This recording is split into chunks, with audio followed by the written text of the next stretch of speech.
एक मोची ने कैसे पाया भगवान का दर्शन, जरूर जाने। दोस्तों, आप सभी का हमारे वीडियो पर स्वागत है।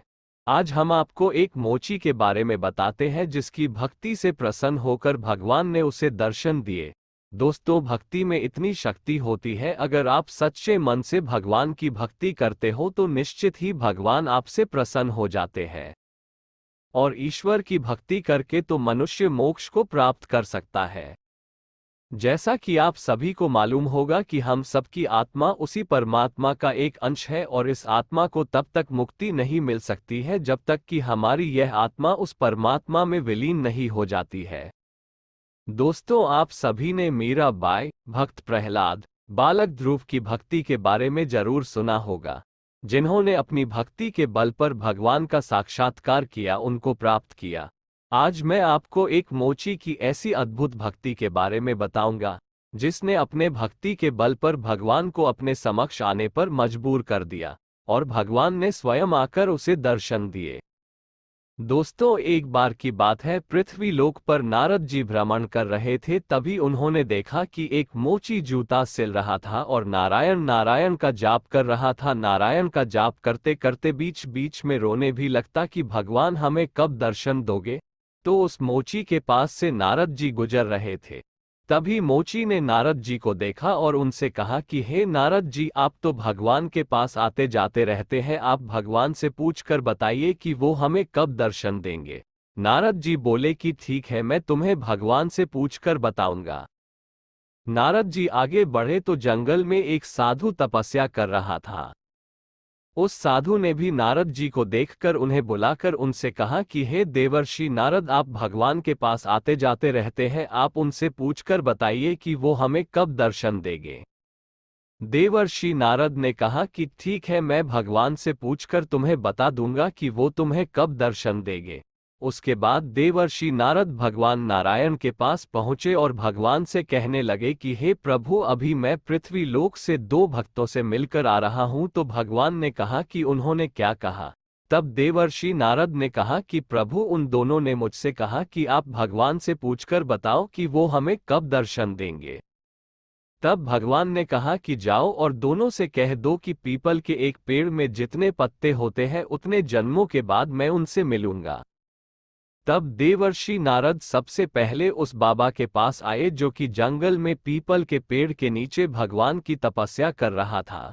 उससे देवर्षि नारद कहने लगे कि भगवान ने कहा है कि इस पीपल के पेड़ पर जितने पत्ते हैं उतने जन्मों के बाद मैं उससे मिलूंगा।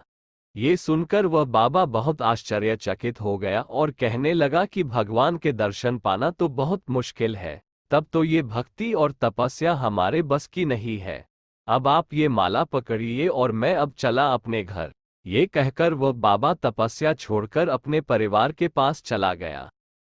उसके बाद नारद जी उस मोची के पास पहुंचे और कहने लगे कि सुनो भाई, मैंने तुम्हारे बारे में भगवान से बात किया। उन्होंने कहा है कि उससे कह दो कि पीपल के पेड़ में जितने पत्ते होते हैं उतने जन्मों के बाद मैं उससे मिलूंगा। तब मोची ने नारद जी से कहा, आप सच कह रहे हैं, भगवान ने कहा मुझे दर्शन देंगे। ये सुनकर वह मोची बहुत प्रसन्न हुआ और उसको इतनी खुशी हुई कि वह नारायण का नाम लेकर नाचने लगा। और फिर भगवान नारायण का नाम लेकर वह नाचते नाचते रोने लगा। फिर भगवान ने उसकी ऐसी अद्भुत भक्ति देखकर नारायण उस मोची के समक्ष प्रकट हो गए। तब नारद ने भगवान से कहा कि आपने तो बोला था कि पीपल के पेड़ में जितने पत्ते होते हैं उतने जन्मों के बाद मैं उससे मिलूंगा, फिर आप तुरंत कैसे आ गए। तब भगवान ने कहा कि हे देवर्षि, जब तुमने इससे बोला कि भगवान तुम्हें पीपल के पेड़ में जितने पत्ते होते हैं उतने जन्मों के बाद तुमसे मिलेंगे, उस समय यह इस बात से खुश होकर मेरा नाम लेकर नाचने लगा और गाने लगा जैसे कि मैंने उसे अभी दर्शन दे दिए। इसकी इस अद्भुत भक्ति से प्रसन्न होकर मैं इससे दूर न रह पाया और मुझे इसी जन्म में इसे दर्शन देना पड़ा। भगवान का दर्शन पाकर वह मोची बहुत प्रसन्न हुआ और भगवान के चरणों पे गिर पड़ा। आगे जाकर वही मोची भगवान नारायण का परम भक्त बना। देखा दोस्तों, भगवान हमसे सिर्फ इतना चाहते हैं कि हम भगवान के प्रति अपनी सच्ची भक्ति करें, जिससे भगवान हमारी भक्ति से प्रसन्न हो जाए।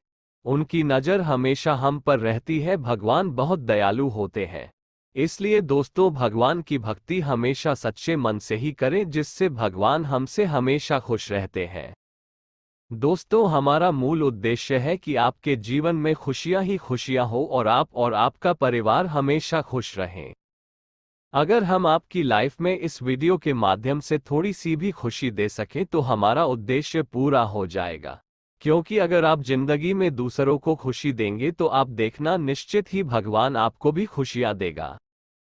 आपके सब्सक्राइब और बेल आइकन दबाने से हमारे सब्सक्राइबर बढ़ते हैं, जिससे हमें लगता है कि हमारी वीडियो बनानी सफल रही और आपको हमारा कंटेंट पसंद आया है, जिससे हम आगे भी ऐसी वीडियो बनाते रहें। हमारी इस वीडियो को लाइक करें और अपने यार दोस्तों में जरूर शेयर करें, जिससे इस वीडियो के माध्यम से उनके जीवन में भी खुशियां आए और सभी लोग चिंता मुक्त और खुशी से रहे। हम आपसे सिर्फ इतना चाहते हैं कि आप प्लीज़ हमारे साथ जुड़े और हमारे इस चैनल को सब्सक्राइब कर दे और बेल आइकन को जरूर दबा दें, जिससे हमारी वीडियो आप तक जल्दी पहुंच सके। ऐसे ही वीडियो देखने के लिए प्लीज हमारे चैनल को सब्सक्राइब कीजिए और बेल आइकन को भी दबाएं, ताकि आप हमारी वीडियो सबसे पहले देख सके। धन्यवाद।